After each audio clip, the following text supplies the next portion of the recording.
দুর্গাপুরে ফের দেওয়াল লিখন ঘিরে রাজনৈতিক উত্তেজনা ছড়ালো। ঘটনাটি ঘটেছে করঙ্গপাড়া সংলগ্ন দুর্গাপুর বাজার পোস্ট অফিসের কাছে।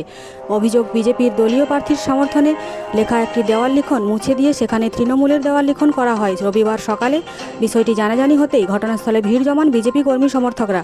শুরু হয় বিক্ষোভ এবং স্লোগান। বিজেপি নেতৃত্বের দাবি, দুর্গাপুর পশ্চিম কেন্দ্রের দলীয় প্রার্থীর সমর্থনে করঙ্গপাড়া ডাকঘরের সামনে দেওয়াল লেখা ছিল, সেটি মুছে দিয়ে তৃণমূল নিজেদের দলীয় প্রতীক এঁকে উত্তেজনা তৈরির চেষ্টা করছে। অন্যদিকে সমস্ত অভিযোগ অস্বীকার করেছে তৃণমূল নেতৃত্ব। তাদের দাবি, বিজেপি হার নিশ্চিত বুঝেই ভিত্তিহীন অভিযোগ করছে। দুর্গাপুর থেকে নিজস্ব প্রতিনিধি রিপোর্ট, জিও ভারতী।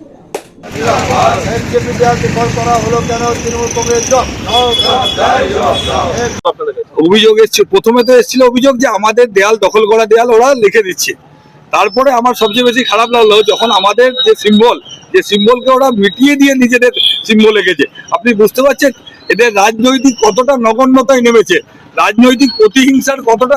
আমরা সকলের সিম্বলকে সম্মান দিই। আমরা যদি রাস্তায় চলতে চলতে তৃণমূলের ঝান্ডা পড়ে থাকে, সিপিএম এর ঝান্ডা পড়ে থাকে, সেটা তুলে সরিয়ে সাইড করে দিই, কারণ সিম্বল সবার বুকে থাকে।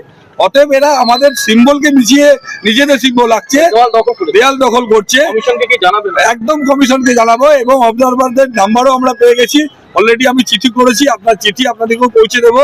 আমরা লোকাল স্তরের প্রশাসনকে জানিয়েছি বিষয়টা। এসডিও কে চিঠি করবো, যেহেতু এসডিও আরো রয়েছে দুর্গাপুর পশ্চিমের। বাকি যা যা ব্যবস্থা করার করবো, কেন এই বিজেপি 2026-এর বিজেপি, আর 1 মাস পরে ভারতীয় জনতা পার্টি পশ্চিমবঙ্গে সরকার গঠন করবে।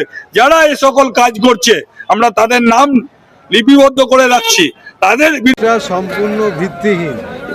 ওদের পায়ের নিচের মাটি সরে গেছে। ওরা এখন যে করে হোক মানুষের সিম্পিতি আদায় করার জন্য এই ধরনের মিথ্যা খবরগুলো ওরা বলছে।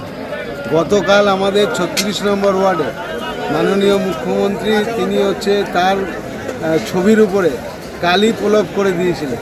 আমাদের যিনি প্রার্থী কবি দত্ত মাননীয়, উনি নিজে গিয়ে জল দিয়ে পরিষ্কার করে ধুয়ে মুছে উনি অনুরোধ করে যে এই কাজ যেন দ্বিতীয়বার না হয়।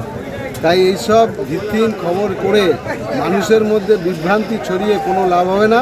মানুষ আগামী 23 তারিখে তার জবাব দেবে, তার জন্য মানুষ তৈরি হয়ে আছে।